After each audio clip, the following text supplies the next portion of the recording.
Assalamualaikum warahmatullahi wabarakatuh. Salam dan bahagia Bapak Ibu Guru Penggerak.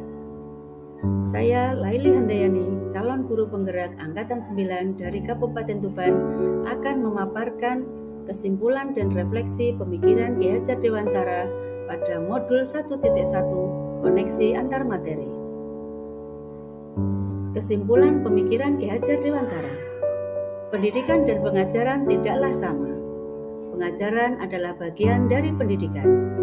Pengajaran merupakan proses pendidikan dalam memberi ilmu atau berfaedah untuk kecakapan hidup anak secara lahir dan batin.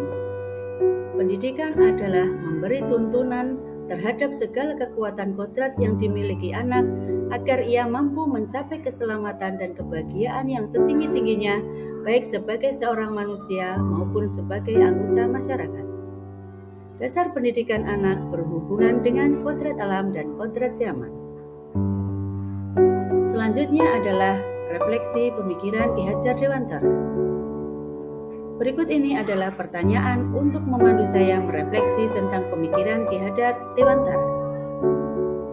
Yang pertama, apa yang Anda percaya tentang murid dan pembelajaran di kelas sebelum Anda mempelajari modul 1.1? Yang kedua, apa yang berubah dari pemikiran atau perilaku Anda setelah mempelajari modul ini? Yang ketiga, apa yang dapat segera Anda terapkan lebih baik agar kelas Anda mencerminkan pemikiran Ki Hajar Dewantara? Yang saya percaya tentang murid dan pembelajaran di kelas sebelum saya mempelajari modul 1.1 yaitu murid harus mampu menguasai semua mata pelajaran yang ada di sekolah. Cara murid belajar harus sesuai dengan petunjuk guru. Semua murid mampu menerima materi yang disampaikan oleh guru dengan kecepatan yang sama. Kelas yang tenang indikator pembelajaran yang sukses. Guru lebih fokus pada pencapaian target kurikulum, baik tentang materi maupun target nilai akhir. Akan tetapi setelah saya mempelajari modul 1.1 tentang pemikiran Ki Hajar Dewantara, saya menyadari bahwa yang saya pikirkan dan saya lakukan selama ini tidak tepat. Perubahan dari pemikiran atau perilaku saya setelah mempelajari modul ini antara lain, seharusnya saya melakukan proses pembelajaran secara menyeluruh, bukan hanya aspek kognitif, namun juga afektif, psikomotor, spiritual, sosial, dan budaya. Murid bukan sebagai objek pembelajaran, melainkan subjek pembelajaran. Artinya murid memiliki kebebasan berekspresi, mengemukakan pendapat, dan berkreasi sesuai dengan metode atau model pembelajaran dan media yang tepat. Guru seharusnya sebagai fasilitator. Dalam proses pembelajaran, guru pun harus ikhlas, penuh kesabaran dengan segala ketulusan hati agar terwujud pembelajaran yang menyenangkan dan berpusat pada murid. Selain itu, saya harus mempelajari karakteristik murid karena setiap anak dilahirkan dengan kelebihan dan kekurangannya masing-masing.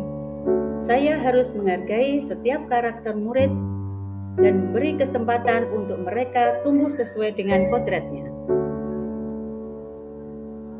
Yang dapat segera saya terapkan di kelas yang mencerminkan pemikiran Ki Hajar Dewantara yaitu merancang pembelajaran yang interaktif dan menyenangkan dengan melibatkan murid sesuai dengan metode student center. Berikutnya saya akan menerapkan pembelajaran abad 21 yang sesuai dengan pemikiran Ki Hajar Dewantara yaitu berpikir kritis, kreatif, komunikasi, dan kolaborasi dengan berpegang teguh pada konsep memerdekakan anak. Pembelajaran tidak lagi menuntut, tetapi menuntun, karena tugas guru adalah memberi tuntunan atau arahan yang baik kepada murid, berusaha menjadi teladan bagi murid dalam perkataan maupun perbuatan. Selanjutnya saya mengenali karakter dan latar belakang murid dengan menjalin komunikasi yang baik. Semoga video ini bisa menginspirasi dan bermanfaat.